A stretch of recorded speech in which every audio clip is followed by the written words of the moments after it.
Parlin Burman Siburian, atau yang lebih dikenal dengan nama Pai, adalah seorang gitaris, pencipta lagu, dan produser musik berdarah Batak kelahiran Pematang Siantar 2 Mei 1970.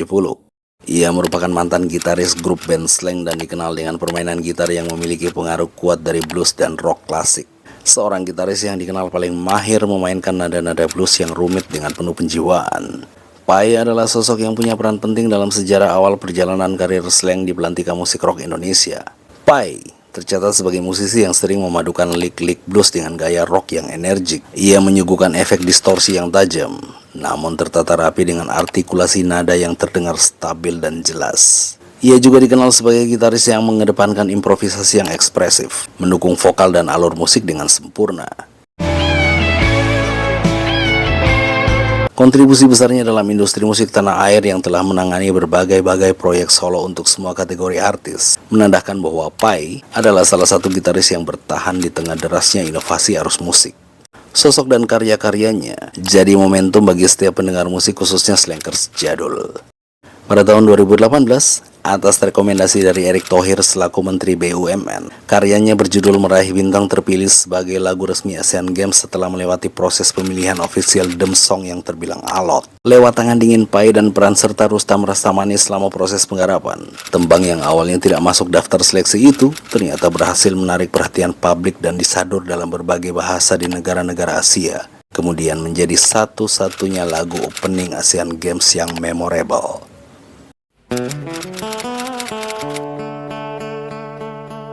Jadi gini, hampir di setiap rumah tangga terdapat 1, 2, hingga 3 orang anggota keluarga yang pasti bisa bermain gitar.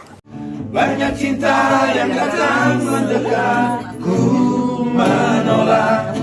Kalaupun gak ada yang bisa main gitar, pasti ada yang bisa nyanyi dengan baik dan benar.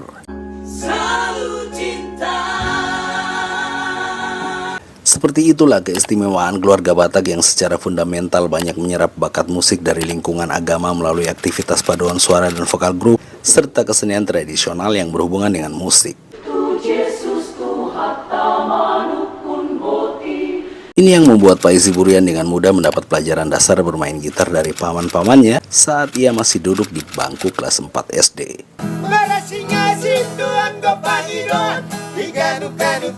Peralihan dari trio melo ke genre rock and roll kemudian terjadi saat Pai menyaksikan sekelompok kakak kelasnya membawakan sebuah track berjudul Jumpin' Jack Fest milik Rolling Stone dalam acara sekolah di SMP 38 Jakarta.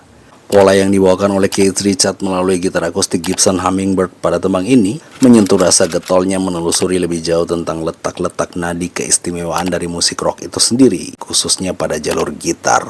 Eksperimen demi eksperimen akhirnya berlanjut pada kemasan-kemasan yang disuguhkan oleh Ritchie Blackmore, Jimmy Page, dan Angus Young. Setidaknya pengaruh yang sangat mengakar dari 4 sepuh rock and roll tak terbantahkan inilah yang kemudian menjadi sumbu yang menghubungkan Pai dengan band Lovina bentukan Masto asal Potlot dan orang-orang di Potlot saat itu. Singkatnya, di kompleks yang dipenuhi oleh aura Rolling Stone itu, Pai seperti anak hilang yang menemukan rumah baru. Keluarga baru yang isi diskusinya tentang info perkembangan musik rock dalam lingkaran obrolan ala-ala rocker belia yang selalu terdengar baru.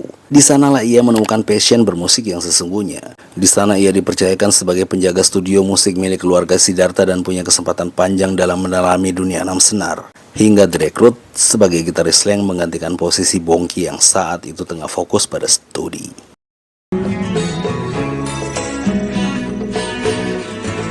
Andai saja Jumpin' Jack Fest tidak nyangkut di telinganya saat itu pasti beda cerita. Kini ia dikenal sebagai salah satu komposer tanah air yang berperan besar dalam pola industri musik dengan beragam gaya parameter melalui berbagai genre.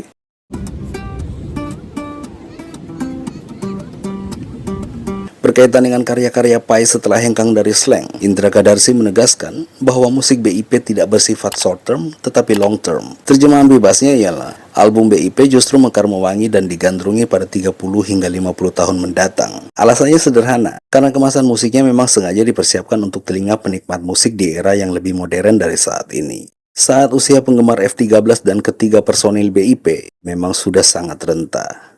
Bersama kita bisa. Terima kasih.